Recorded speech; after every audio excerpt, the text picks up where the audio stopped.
Y muy buenos días, doctor Liste. Feliz año. ¿Cómo la pasó? Muy buenos días, mi querida Nelly, Víctor, a Mervi, a Anthony, a los amigos del Control Master y por supuesto a todos los televidentes. Feliz año 2024. Sí, me tomé unas vacacioncitas para desconectarme un poco y lo pasé muy bien y gracias a Dios nos sentimos con salud, como le deseo a todo el pueblo dominicano. Salud, amor, paz y progreso. Bueno, en contacto con el mundo inicia hoy, pues analizando un poco esa mega reforma que quiere hacer el presidente Milei. Sí, el presidente Milei de Argentina, que tomó posesión el día 10 de diciembre, todavía no tiene un mes, presentó un decreto de necesidad y urgencia y al mismo tiempo al Congreso, mejor dicho, él promulgó un decreto y presentó una ley llamada Ley Ómnibus al Congreso. ¿En qué consiste esto? Bueno, el decreto de necesidad y urgencia consiste en una serie de reformas, principalmente en el área laboral, en donde bajaba los salarios, los despidos, las indemnizaciones, perdón, y ya esto fue recurrido ante una corte laboral en Argentina, quien suspendió esa medida porque esto iba a ser un pandemonium. Imagínate tú atentar con los derechos adquiridos de millones de trabajadores argentinos, porque dentro de su criterio como economista está en modificar todo. E incluso la ley ómnibus consiste en cambiar toda la estructura del Estado, de la administración, de la finanza, de la educación, del La reforma turismo, todo. laboral que ya tuvo un Estuvo encontronazo con eso. correcto. Ahora, ¿qué pasa con el decreto de necesidad y urgencia? Si bien está previsto en la Constitución Nacional Argentina, esto se aplica para los casos de necesidad y de urgencia, como por ejemplo, caso de calamidad pública, catástrofe, un terremoto, o también de crisis financiera, como han tenido ellos con el dólar, que por cierto lo devaluó de 400 y pico de pesos argentinos a 800 por dólar. Entonces, obviamente, esto ha traído en la economía un terremoto, ¿verdad? Entonces, ¿qué pasa? Que el decreto ya entró en vigencia. La única manera que se suspenda su vigencia es si las cámaras del Congreso, es decir, senadores y diputados, la rechazan, ¿correcto? En Argentina el año no entró caminando, fue volando. Así mismo, porque él está haciendo una revolución pero regresiva, o sea, una involución. Entonces, ¿qué pasa? Que fíjense lo complicado que son cada país con sus normas, con sus constituciones. Ya entró en vigencia el decreto, incluso ya hasta se puede alquilar, contratar alquileres en moneda extranjera. Aquí la ley lo prohíbe, pero ya eso se ha vuelto muy común, porque en toda esa zona turística no es en peso dominicano, es en dólar. Sin embargo, la moneda nacional es el peso. Tú lo que puedes hacer es un contrato, decir tantos pesos equivalente a tantos dólares, pero la negociación es en pesos. Pues en Argentina ya tú puedes negociar libremente con cualquier tipo de moneda. Incluso si llegara a mantener la vigencia, perdón, aunque perdiera vigencia ese decreto o lo rechazaran, los contratos que fueron suscritos bajo el decreto, bajo el periodo que estuvo en vigencia el decreto, se mantienen vigentes, ya son derechos adquiridos. Entonces ahora las cámaras del Congreso deben ambas rechazarlo, porque si uno la aprueba y la otra no, mantiene la vigencia del decreto. Y lo que es peor, si uno la conoce, la prueba y la otra no la conoce, aún así se mantiene en vigencia el decreto. Entonces, ¿qué sucede?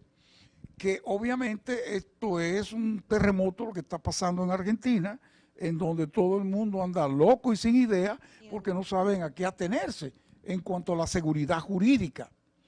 Y la ley ómnibus, que es así, debe conocerse como todo proyecto de ley, Eso implica la modificación de la mayor de las legislaciones de Argentina. Entonces, ¿qué sucede? Que él se estaría abrogando el derecho de legislar durante los 4 años y el Congreso pasaría a ser algo sin importancia. No habría la competencia de los 3 poderes del Estado, que es lo que en un Estado democrático y de derecho busca el equilibrio, el contrapeso, ¿verdad? El legislativo controla al ejecutivo y al judicial a través de las leyes que se aprueben. Pero entonces es bastante complejo esta situación. Ahora, ¿se podrá aprobar esto? Difícilmente. Como decían algunos constitucionalistas argentinos, ni eso es el decreto de necesidad y urgencia, ni hay necesidad, ni son urgentes, ni tampoco tiene que ver, como dijiste hace un momento, con calamidad pública. Pero, ¿qué pasa? Que hay que contar con los votos suficientes para aprobarlo. Y en la Cámara de Diputados, de 257 diputados, apenas tiene 38. O sea, la inmensa mayoría son de la oposición. Y él podría conquistar, llegar a acuerdo con algunos de los partidos de oposición. Si no va a ser un dictador que gobernará por decreto. Bueno, tendría que cerrar el Congreso. También. Y los senadores son 72 y él nada más tiene 7. Lo que te indica a ti que difícilmente esto pueda ser aprobado, la ley, y que pueda mantener la vigencia el decreto de necesidad y urgencia. Bueno. Yo traigo a colación ese tema porque algunos presidentes sueñan con ser autócratas, es decir, que toda la autoridad la concentra él solo, ¿verdad?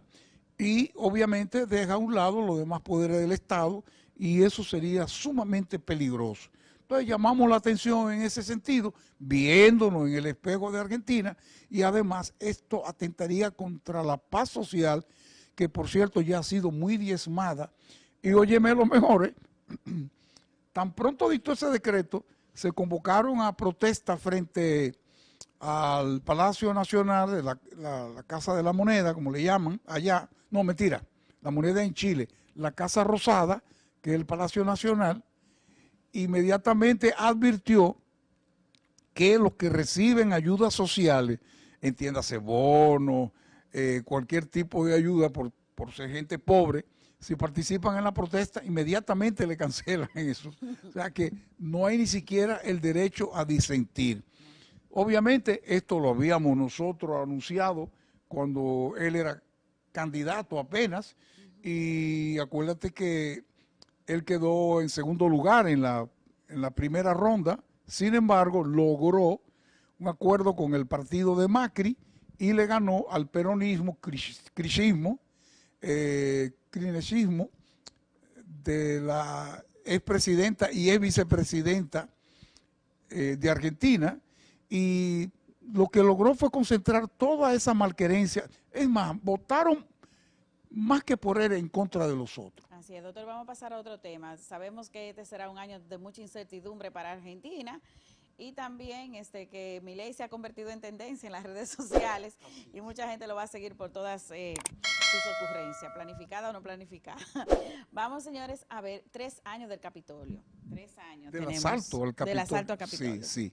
Mañana, día 6 de enero, se cumplen 3 años del asalto al Capitolio, es decir, al Palacio del Congreso de los Estados Unidos, que es uno de los hechos más graves que se ha podido cometer en Estados Unidos.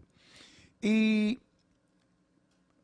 mañana, hoy hay un meeting para la campaña de reelección de Joe Biden, y el sábado va Donald Trump a 2 ciudades de Estados Unidos, y ambos están hablando sobre el asalto al Capitolio. Obviamente, la interpretación que le dan es diferente.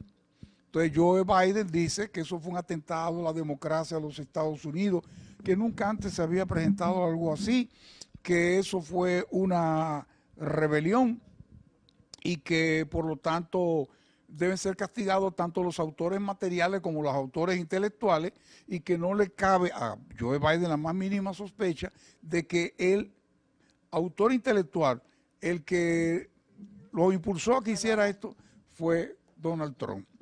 Donald Trump califica a los que destrozaron parte del Congreso, y óyeme, directa e indirectamente se produjeron 9 muertes, entre ellos un policía dominicano quedó muy mal herido, quedó con problemas graves. Y entonces Donald Trump dice que estos son verdaderos patriotas. Y cuando en sus actividades políticas entonan algunas estrofas del himno de Estados Unidos, lo entonan con fílmica de esos que él llama patriotas. De 700 personas que han sido procesadas por este asalto, ya 450 han sido condenados. Incluso uno de ellos, antes de ayer, el que salía con la cabeza de un búfalo, con los cachos y un cuero por encima y una lanza, que es de la Florida, fue condenado a 10 años de prisión. Óigase bien, a 10 años, y cuando la policía lo fue a atrapar, se hizo el que había consumido, que tenía una sobredosis de droga, para que no lo apresaran, pero que va, está en la chirola, y obviamente que esto es un tema que va a seguir tratándose, pero Donald Trump no la tiene toda consigo. Él en las primeras reuniones, las convenciones de su partido, no participó porque no le dio importancia, porque las encuestas le dan que él está muy por encima de los demás precandidatos. Sin embargo, cuando iba a participar en la de Colorado y después en la de Maine, pues ahí declararon que él no podía participar, le impidieron su participación, porque lo que él había patrocinado en el asalto al Capitolio está previsto en la Constitución como algo grave, y además que el que atenta contra la institucionalidad en los Estados Unidos no puede ser candidato. Doctor, finalmente los republicanos impulsan un juicio político contra el secretario de Seguridad Nacional de los Estados Unidos, sí, por la crisis migratoria. El secretario de Defensa Nacional, equivalente aquí al Ministerio de Interior y Policía, Alejandro Mayorkas, está siendo investigado por el problema que tiene con la migración, o los migrantes en la frontera sur de Estados Unidos, y obviamente quieren de esta manera perseguir a Joe Biden, al presidente. Entonces hay mucha posibilidad, porque son los republicanos los que están llevando a cabo esto, y pudiera hacerse un juicio político, y es el primero que se haría como en siglo y medio en Estados Unidos contra un ministro, un secretario de Estado. Pero, ¿qué pasa? Es un chantaje, porque los republicanos lo que le piden a Biden es que endurezca las medidas contra los migrantes a cambio de aprobarle más recursos para la guerra de Ucrania y para la guerra entre Israel y Hamas en la franja de Gaza, en el Líbano, en Palestina. Entonces, obviamente que esto va a dar mucho de qué hablar, y no se sabe si tendrán la mayoría para lograr hacerle ese juicio político al secretario de Defensa Nacional. Bueno, y con esta puntualizaciones tan importantes que hace Lister cada viernes, pues nosotros cerramos, ¿verdad?, este segmento de En Contacto con el Mundo, siendo el primero de este año 2024. Así es. Víctor Puntiel, junto a un equipo de experimentados profesionales, hacen de Contacto Diario la revista matinal más completa de la televisión regional. Entrevistas, análisis, comentarios, reportajes, deportes, farándula y todo el acontecer nacional e internacional. Estás en Contacto Diario de lunes a viernes de 8 a 9:30 de la mañana por el canal 8 de Telenor. Contacto Diario, la revista matinal más completa de la televisión regional.